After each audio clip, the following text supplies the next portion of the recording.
Well, if the current New South Wales election has made you despair for the state of our political parties, you are not alone. This week, Mark Latham ripped into the two major parties ahead of the state elections in New South Wales, claiming both are listless and lacking in inspiration and solutions. Election. Mark Latham, always great to be in the studio with you. It's been a while. Great to see you. How are you? And how can you tell the voters of New South Wales why what you are talking about is so important?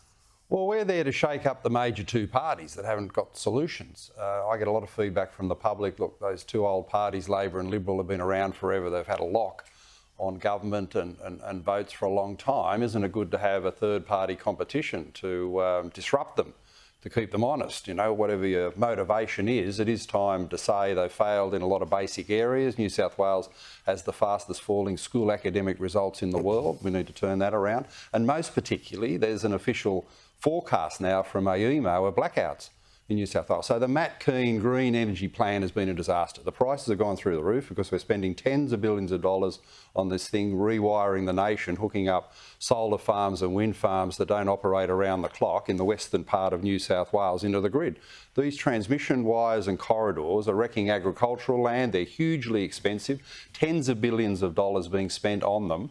And if you get rid of that, if you adopt our sensible policy of halting the so-called transition to a clean energy economy, then you save a lot of money, you rely on the existing grid, you keep the coal-fired power stations running, you do a bit of gas. We should liberate nuclear, especially now we've got nuclear subs. They're inherently safe. We should have nuclear energy in New South Wales, and you do something in abolishing all the Matt Kean green energy programs to bring down the budget deficit, because New South Wales is massively in debt. So people today don't recognise the Liberal Party. They don't see the party of John Howard or Costello or Nick Greiner anymore. And I've got to say, One Nation is filling that gap. Also, a lot of disillusioned Labor voters. We're filling that gap and doing quite well. Rita. You mentioned Matt Kean several times there, but Dominic Perrottet is the Premier. He is a Conservative. He's a devout Catholic. Do you not see his government as fundamentally a centre-right one?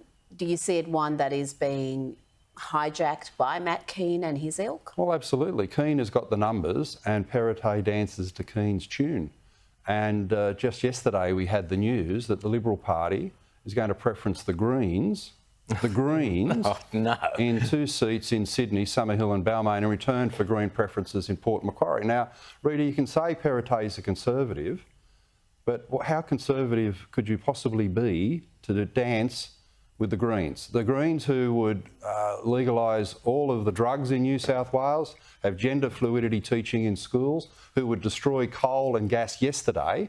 I mean, Perrottet is a fake Conservative. And when he got that other deal going with the inner city independent Green Alex Greenwich, the Greenwich-Perrottet Minns deal, that on transgender it'll be illegal for a parent to sit down with a 13-year-old girl wanting to be a boy and say, hang on, do you think we should take a few steps back? And we talk to a counsellor, we talk to our religious advisor. I mean, when that's illegal in New South Wales under Perrottet's policy, he is not a Conservative at all. He is dancing to the Kean tune, and that is with the Greens, preferencing the Greens, green energy. Every second word now in the Liberal vocabulary in New South Wales is green. James. Mark, the polls are showing that Labor could come in with a minority government, forming it with the Greens, but I'm not sensing any baseball bats out there for this government. It could very much be like the 2019 federal election. If Kean has the numbers in the Liberal Party, would you be able to form a minority government with the Liberals? No, not with Matt Kean. Our position would be, if we were to hold any lower house seats, and we'll certainly have upper house seats, we don't deal with the Liberals as long as they've got Matt Kean there, who has destroyed the New South Wales Liberal Party. There is no Liberal Party left as long as Matt Kean is doing green energy, green preferences, green policies across the board. This guy is a cancer inside their party. You've only got to go out to Western Sydney and talk to people, and you've got Liberals by the drove saying, I voted for them for 30 years. Matt Kean, no more, never again. Well, you had, sorry, Rita, we had here on Outsiders your terrific candidate out in the western suburbs, Tanya Mailer. She was very much of the opinion that out in the western suburbs, the entire woke agenda is a disaster. You're standing very much as the anti-woke candidate. Unsurprisingly, this show is the anti-woke show, the leading anti-show We're the medicine. show in Australia, if not the world. So tell us about how critical anti-wokeness is to the real Australians out there in the suburbs, in the rural and regional areas. Well, people have got basic priorities, as they should have, to get a good education for their children, to have affordable power bills, to keep the lights on in New South Wales. This forecast of blackouts is an absolute social and economic disaster. So for those priorities, things like the indulgence of degendered pronouns, political correctness, language control, you can't say certain things, you can't think certain things. People just want to get on with their lives free of all the restrictions that we've had under this government. I mean, people look back on the COVID period, I think, and say it was a massive overreaction. We want our personal freedoms. And what's the point of being a reasonably well-educated, sensible adult in modern Australia if you haven't got the freedom to think what you want to think, say what you want to say and do what you want to do? And the major parties are into this agenda of trying to control everyone. A bit of freedom right now is a very, very good thing. Now, there was some internal polling the Liberals had some weeks ago showing that One Nation was going to do very well in those western suburbs. What is your prediction for what you're going to get there? How many seats would you see as achievable? Well, you know, it's up to the voters.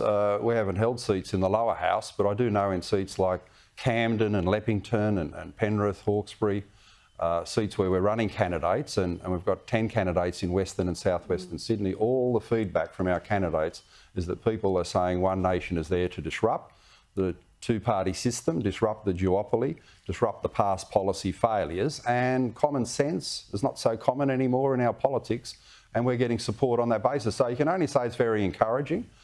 We've had 4 years in the Parliament with my colleague Rod Roberts where we said, look, realistically, a lot of people say, we like the One Nation message, but can you guys be stable and methodical? And we've been that for 4 years. We've contributed a lot to the parliamentary agenda, and we've got policies going forward to do the same. So I think we're a pretty good bet, particularly in the upper house, as an insurance policy against a Labor-Green government in the lower house that will have all those radical policies. Indeed. So, Mark, on a practical level then, beyond just being a spoiler vote and a protest vote against the woke agenda and all of that nonsense, what would be some practical policies that you would be pushing for in the Parliament, either the lower or upper house, however you do on Saturday?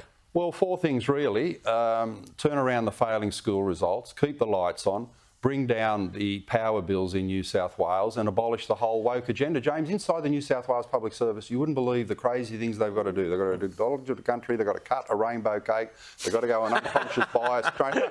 I know it's funny at one level. Yeah. People tell me who work for the government, I just want to go there and do my job. But they find Bruce Pascoe Book Club is another one. I mean, I've got a list of 20 or 30 woke, nonsense, insane things that they've got to do inside the public service. And I always joke, and it's only half a joke, that by 4:30 they've cleared all the woke stuff and they can do half an hour of real work for the people of New South Wales. So that's another big one to address as well, along with, of course, the budget deficit. I knew we forgot the rainbow cake. I thought, Rita, you were going to bring the rainbow cake in, especially for Mark. You know, there we.